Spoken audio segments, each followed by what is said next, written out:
SC/ST से creamy layer बाहर करना टिप्पणी है, निर्देश नहीं। सुप्रीम कोर्ट के फैसले पर क्या बोले कानून मंत्री, जानिए खास बातचीत। SC/ST आरक्षण में क्रीमी लेयर का सिद्धांत लागू करने की सुप्रीम कोर्ट के फैसले में कही गई बात पर देश के विभिन्न हिस्सों से कड़ी प्रतिक्रिया देखने को मिल रही है। राजनीतिक दल भी अपनी अपनी तरह से इस पर प्रतिक्रिया दे रहे हैं।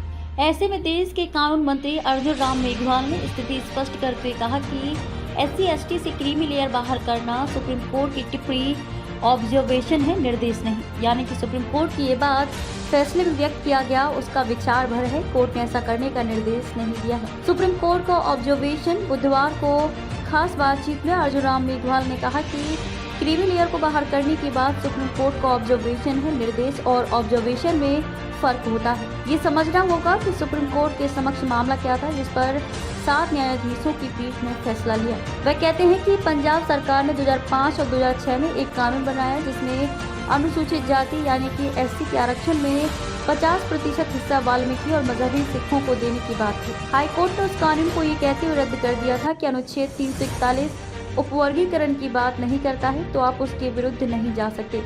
वह मामला सुप्रीम कोर्ट आया। कोर्ट के फैसले के 2 भाग मेघवाल, उसके बाद आंध्र प्रदेश का एक मामला आया, उसमें भी इसी तरह की बात थी। उपवर्गीकरण पर एक फैसला 3 जजों की पीठ का था और एक 5 जजों की पीठ का था जिसमें परस्पर विरोध था, इसलिए इन मामलों पर 7 जजों की पीठ ने विचार किया और फैसला दिया। कई राज्य इस मामले में शामिल थे जिन्होंने निर्देश मांगा था। मेघवाल कहते हैं कि सुप्रीम कोर्ट के 7 जजों की पीठ ने 1 अगस्त 2024 को जो फैसला दिया उसके 2 भाग हैं। एक भाग ऑब्जर्वेशन है जो निर्देश नहीं है। SC/ST वर्ग में क्रीमी लेयर होनी चाहिए, ये निर्देश नहीं है, ये सुप्रीम कोर्ट का ऑब्जर्वेशन है। इस मामले में भ्रम फैला हुआ है और सरकार इस पर स्थिति साफ कर चुकी है।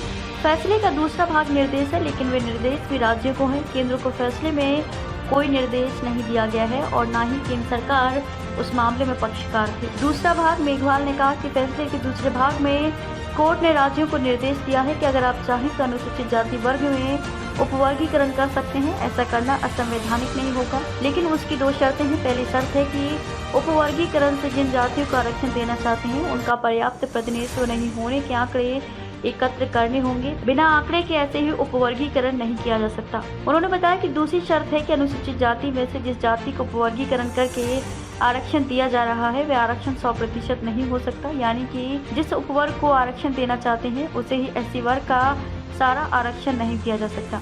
इन 2 शर्तों के साथ जो राज्य चाहेंगे आंकड़े एकत्र करेंगे और आगे बढ़ेंगे। इस फैसले को बस इतना ही समझना चाहिए।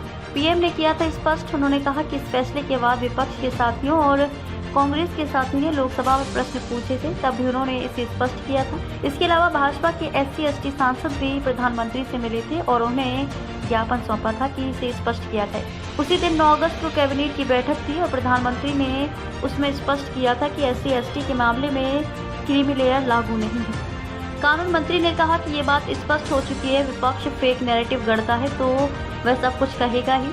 उल्लेखनीय है कि सुप्रीम कोर्ट की 7 न्यायाधीशों की पीठ ने 6-1 के बहुमत से फैसला दिया था जिसमें कहा था कि SC वर्ग के आरक्षण में ज़्यादा जरूरतमंदों को आरक्षण का लाभ देने के लिए उपवर्गीकरण किया जा सकता है।